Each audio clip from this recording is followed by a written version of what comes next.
Good morning and welcome back to the Good Morning Minute podcast. I'm your host, Angelina Mojica, and I'm excited to kick off season 2 with a theme that touches every single one of us: relationships.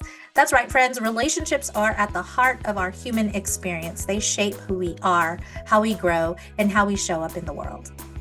Whether it's family, friends, romantic connections, or even the relationships we have with ourselves, each one carries lessons, challenges, and moments of pure joy. This season, we'll sit down with incredible guests who will share their stories, wisdom, and insights on building, nurturing, and even healing relationships. So grab your coffee, settle in, and let's dive into conversations that inspire connection and growth.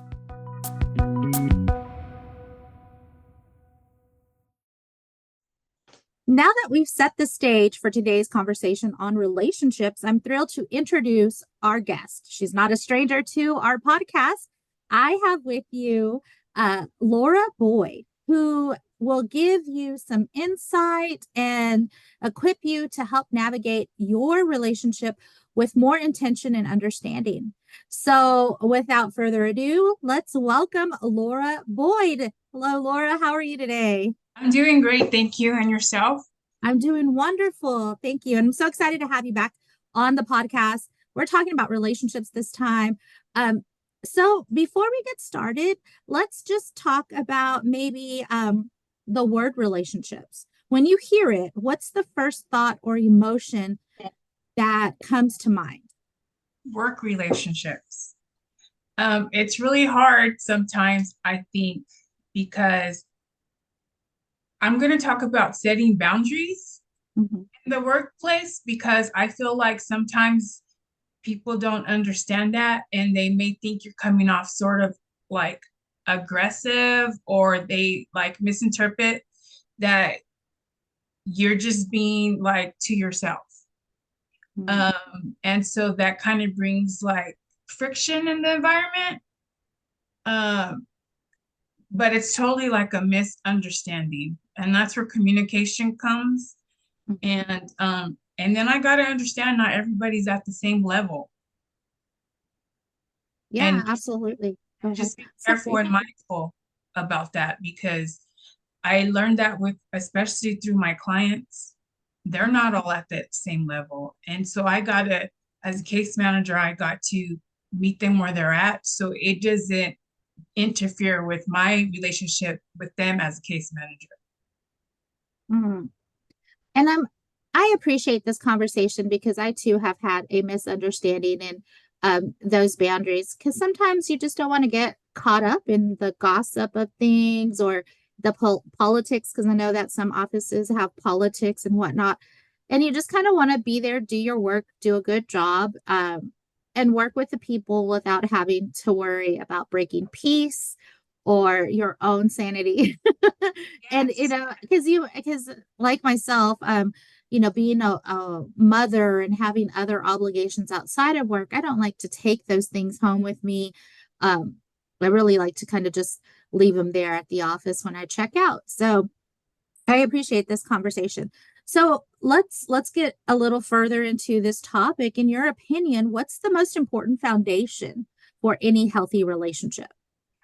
Um, Taking your own accountability, because I know for a moment I had a time where I was like, why isn't this person doing that? And why isn't this person doing this? And why aren't they just making my job easier? And God really was placing it on my heart, like, are you really going to concentrate and put your energy towards that when you can put it towards yourself?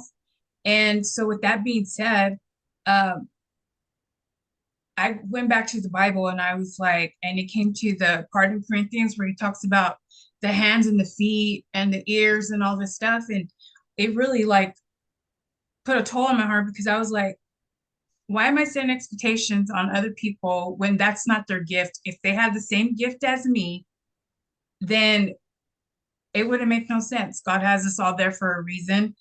And so I really had to like, okay, so what do I do? How do I become a better me so I could be a better person for the next person? Or how am I going to allow myself to let them see God through me. So I went back to when I was in their place, and I thought to myself, what were my trials and tribulations? And how can I create that and use that for the good that God has created me to do? So I was really taking a look at my clients, and I was just like, okay, they have shame and they have no confidence. They have a lot of fear. And I was like, what did I do? So I just started developing curriculum, meeting them where they're at, because if I had the same lesson plan for every single one, it's not going to work. So really building that relationship with each individual and learning their weaknesses and strengths is how I'm going about things. And it Mm. makes my job better. It makes the work environment much better. And we can all focus on why we're there. So I really I had to really, work on me. Yes. yeah, yeah. I like where you're coming from in this idea of work relationships. And it's not just with those that are your coworkers, but those that you also serve, right? Your clients, your families, your ladies, because I know that you work for a women's shelter. So here's what I hear when you're telling me this. I hear remove the log from your eye before removing it from someone else's, right? That scripture. We have to look at ourselves. We have to look at where we are, because not everyone is on the same journey. Because if that were the case, the world would look way different for sure. So what's one strategy you use to build trust with your ladies or even your colleagues? So I was just honest with my colleagues, and I was like, this is where I was, and this is where I'm coming from now. And I really did have to really like apologize, and was like, if I was negative in any type of way, um, please forgive that. And this is what I'm working on now. And they really loved it because they got to see that I was bringing more positivity to the place. And this is a true story. It really just recently happened. And so I was like, well, here's the curriculum I have. And I was able to do vision boards with these ladies. And I've had conversations where they're like, I asked them about going back to school, whether it's GED or college, and they're like, wow, nobody's ever really talked to me about that. They talked to me about prison and surviving the streets. And I was like, it took a real toll on my heart. And I was like, okay, so God has really made me like see like not everybody learns the same. So I developed curriculum where I can like they can learn vision and they can hear Mhm. me and they can be hands-on. So when we did those vision boards, they were smiling and the inner kid came out of them. And so with that being said, I had a better outcome that way than when I was stuck in negativity. And so just really getting to know them, and like I said, and because they're not all cookie cutter plans for them. They're all different. We're all in the same place, and I tell them no one's better than anybody, but just their learning and just trying to take that poverty mindset is like mind blowing. Like you would think like, why can't they get it yet? And it's not like that. It's different. And so I like to use my examples for them. Because they think we just have this perfect life and we don't know nothing about that. And I'm just like, well, hold on, let me tell you where I've been. And they're like, really? And you can't tell. And I said, well, that's God. It's not me, it's God. And so I kind of really tell them that like you can't do it on your own strength. It wears you out.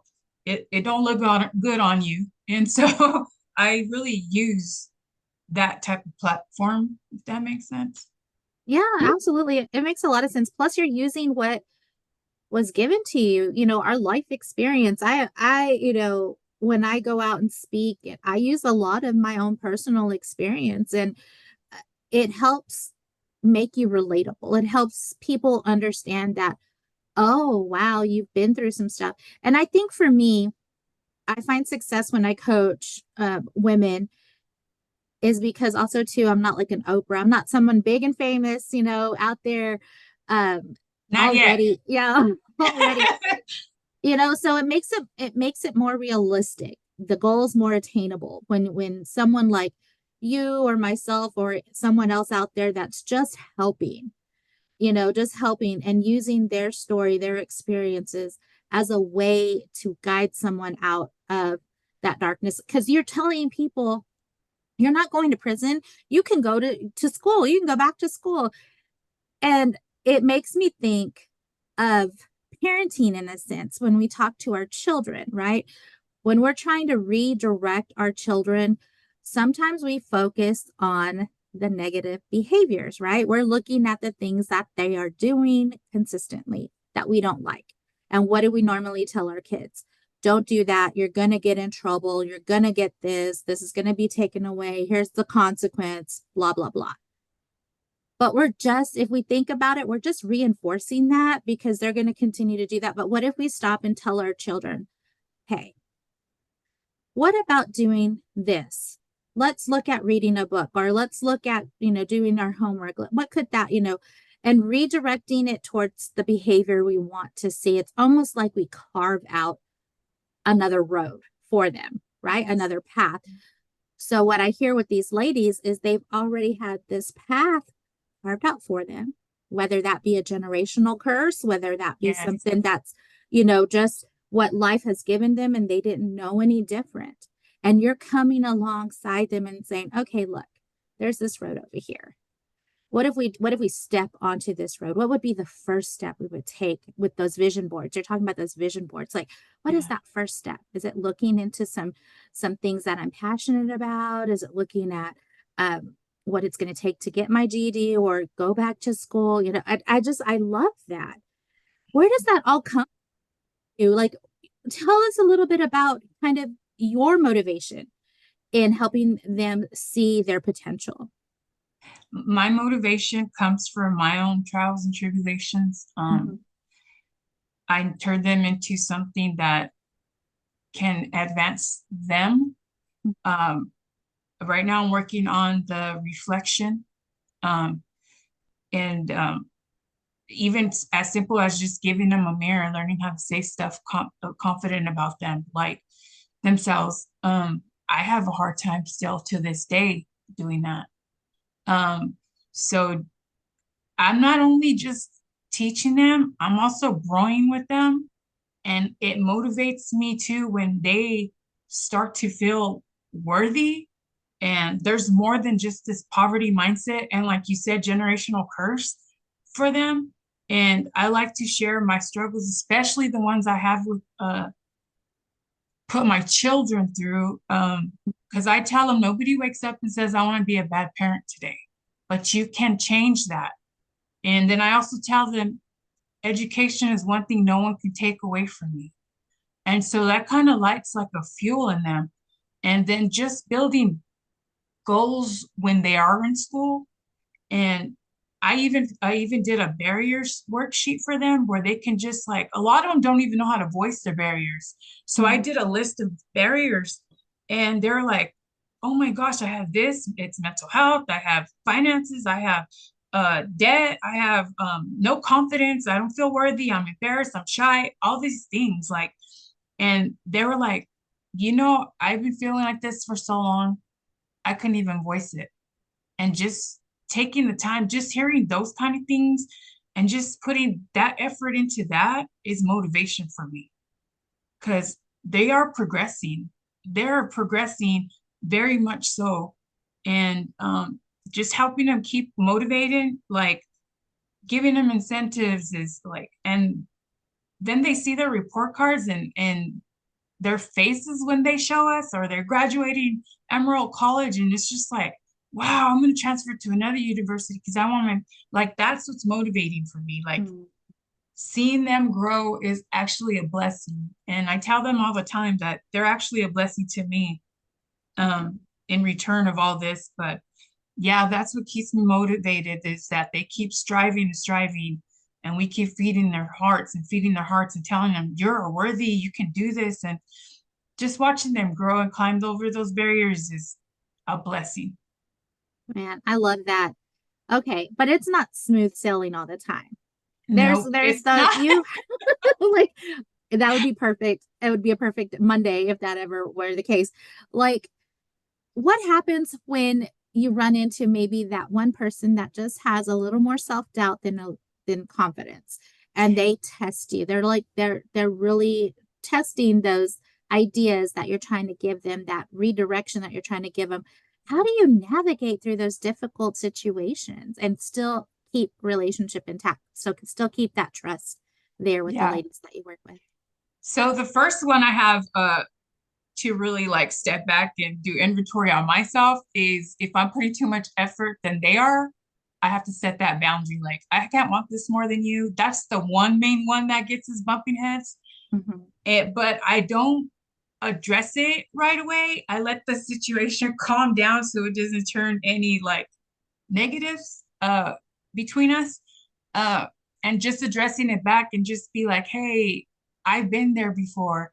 I've done that. That's why I'm so compassionate about this, because I know you can get through it. And then they're like, oh, like you're just not being mean. I'm like, no, I'm not being mean. I believe in you, and it hurts when you're not believing in yourself. But I kind of just let it die down because, like I said before, like we're not all on the same level, and they might interrupt you like, oh, she's in a bad mood today. No, I'm not. I'm just letting it's like smooth out so we can come back and communicate about that. Um, that's pretty much it. I think that's like the main one. But I also tell them up front, like, I am your case manager. Yeah, it's going to be great moments, but there's times where I'm going to have to like hold you accountable, and you're going to get mad at me, but we're still going to come back to this together and continue to do this journey. We're always going to be there for you, like regardless, like but I do always, I'm open and honest with them, and that's what they appreciate. And they come back and they tell me, thank you for that. Because it doesn't like I don't lose their trust because I tell them up front, like, it's going to be all good and dandy, but there's times where I am going to hold you accountable, and there's times where I'm going to have to call you out on stuff. So you'll be mad at me, but we'll get through it. And they're like, I'm not going to get mad at you, but I'm like, yeah, you are. Yeah, you will. Oh, like, yeah, you will. You will. No, I love this because here's one thing about holding people accountable in a relationship, whether it's professional, personal, family relationship, whatever it is. And the way you do it, because there can be a way that you do it that's not very respectful. But if you maintain the integrity and respect with that relationship in mind, holding someone accountable is showing love and compassion. It's just and it's telling them, hey, you're hitting the boundary. And let's make sure that we maintain this stature. I am your case manager. You are someone that's in the program. So there is definitely that hard boundary there. But I loved what you said is, I can't want this more than you. Yeah. And I know in this field of social work, because I work in it too, that's the hardest one I would say for myself, to just release into and let go, let God. Yeah. because because because you want them to be successful, and it's almost like you're like, oh, but you just hold on because you could do this. uh, but letting go, what is that like for you? Just because you said, I kind of step back, I kind of just before I address it, I kind of like see it unfold. So then what happens after that? Like, what is that for you? I inventory myself to make sure that it's even correct, the issues and the situation. Um, it's kind of hard because they won't talk to me and they'll avoid me for a minute. And then so I kind of like just have to let them process, and allowing them to learn how to process also, because I know that times where people just want to just act it out right then and there, and it's not a good outcome. So I have to teach them that too. But I had the same situation with my kids, let go and let God, because they come to an age where you can't control them anymore.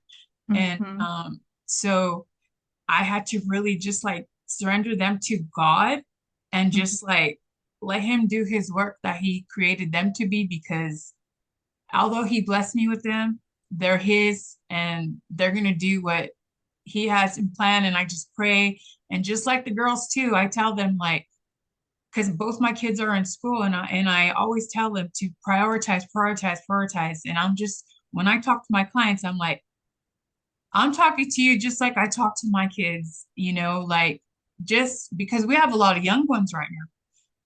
And so I just communicate the best way I can to them and just let them know and reassure them that, you know, I don't like how you're doing it. I think you should do it this way.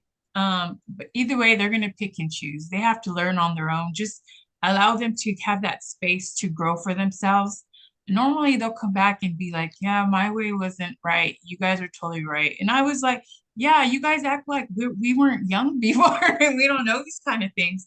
I'm just Yeah. telling you off of my life experience. And that was done for me when I was your age. Like, I had these group of ladies that were way older than me, but I enjoyed them and I cherished them because they gave me helpful advice.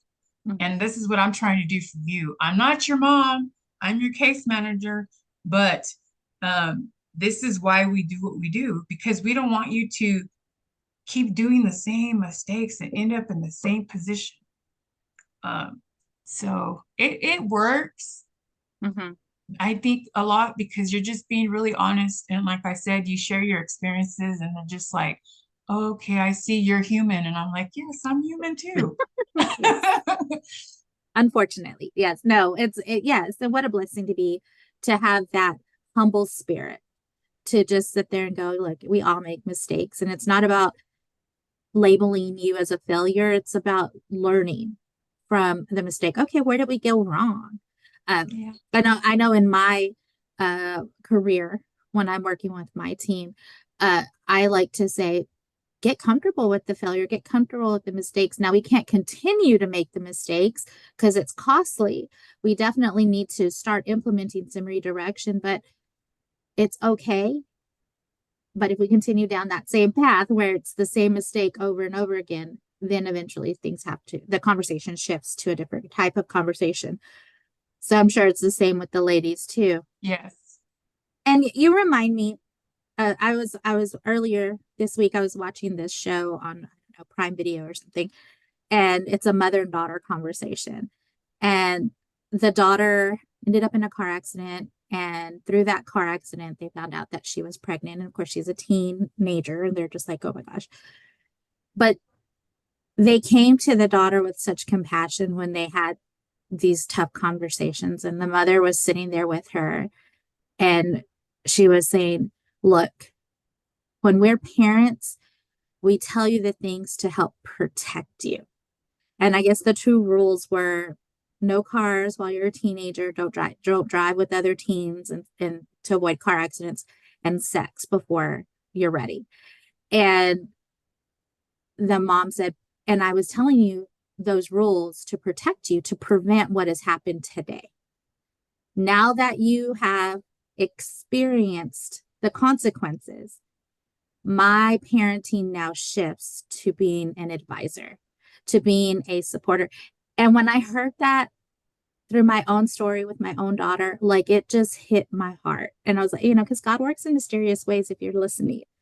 And I was like, wow, because that was definitely a situation in me and my daughter's path that I was like, oh, yep. And the Lord had to like pull me aside too and say, hey, it shifted.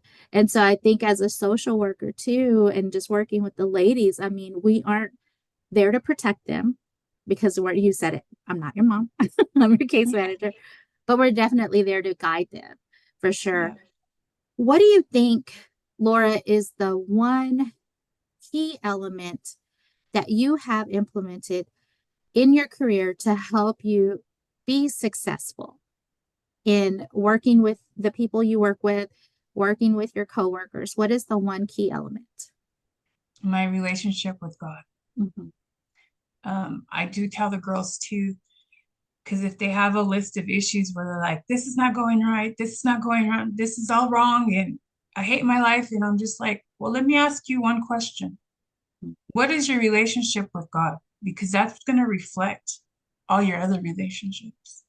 And they really think about it. And they say, I know God. And I'm like, you know of God. Do you know God? And so just using the biblical truths, because I have to come home and I have to unwind. And what I do is I always tell everybody, I'm gonna go home and baptize myself. I take a bath. And Mm-hmm. I just read scripture and scripture just to feed myself because I noticed that I caught myself telling them about self-care so much that I was neglecting myself. And I even told my supervisor, I said, you know, we teach them self-care, and but we don't do the same. So just really like stepping back and just like getting that intimate one-on-one with God and feeding my soul so I can go back and not be weary, like he explains, you know, give it all to me. And so I try to teach them the same. And I'm really glad that I worked in a job where I can talk about God because that wasn't always the case. You would get in trouble and they would hold it against you. And so I'm really glad I'm in that place because I can use that and help them get the truth of who they really are and what God created them for. Because I tell them, like, I'm no better than you. I was in the same situation. Um, and they just like, oh, then I have hope. And I said, yeah, you do. Everyone does. You just gotta believe and have the faith, and I promise you. And so I'm just developing every type of curriculum that I see every woman dealing with and using that to help feed their souls and like we had that discussion about reframing their minds and journaling and just teaching them how to cook. Um, just doing a lot of hands-on things because I told them I really care about you and this is how I'm showing you through action because my love language is acts of service. So I try to be really hands-on with them and hoping it works. And then also understanding it's not going to work all the time, but as long as you plant that seed and it grows in the future for them, I mean, just give it to God. Yes, yes, definitely. Um, so what I see, Laura, the friend that you are to me, I see the person that you probably needed when you were going through your stuff. That's who you've become and are continuing to grow into. Uh, so if you could give yourself, your younger self, a piece of advice on relationship, what would that be? It would be growing stronger with God Mm, and helping myself see who He says I am, not what everyone else said I was. Um, I think that would have really helped me along the way. And I'm glad that you said that because I always tell the women too, you said it just a few minutes ago. Uh, I forgot already, but be the person that you needed yes, when you were younger. Yes. yes, I always tell them I'm just trying to be the woman that I needed when I was growing up. I always say that. I can't believe I just forgot that. But yes, um, I never thought I was worthy. I never thought I was chosen. I never thought I was beautiful. I never thought I was enough. I never thought I was victorious. I always felt alone. I didn't know I was strong enough. Um, and that's what I want to teach these women Mm. and my daughter and anyone else that comes along that needs to hear it. Wow. That's so beautiful. And we need that. We need to lift each other up. I mean, God knows that in the past and historically we have been good at tearing each other down. And so we need to be the game changers, the change agents that help lift each other up, especially as women, because we go through so much. Um, so if someone was interested in maybe learning more about your curriculum, your workshops that you do, I know there's vision, identity, and you have some others that are in the works. Where could they get in touch with you outside of this podcast? I'm always at Martha's home. I have a Facebook too, Laura Boyd. Just reach out, connect through you also. Yeah. And I'm also going to do a a break. What do you call it? Workshop at January the 25th with a conference that's going on that day, and I'm going to God is just telling me to teach these women who they are, what they're capable of doing. We're also going to have a women's conference March 8th, and the keynote speaker will be Dr. Cora Jakes. You'll also be presenting as well. I'm really excited about that. Yeah, I'm always at Martha's home, so feel free to contact me or get in touch by you. Again, I just have Facebook, Laura Boyd. That's it. Well, you're not hiding under a rock or anything. You're definitely out there and you're doing so much. Thank you so much for being a guest. All right, everyone. You know who I am. I'm Angelina Mojica, your life coach, sending you much love, much peace, many blessings.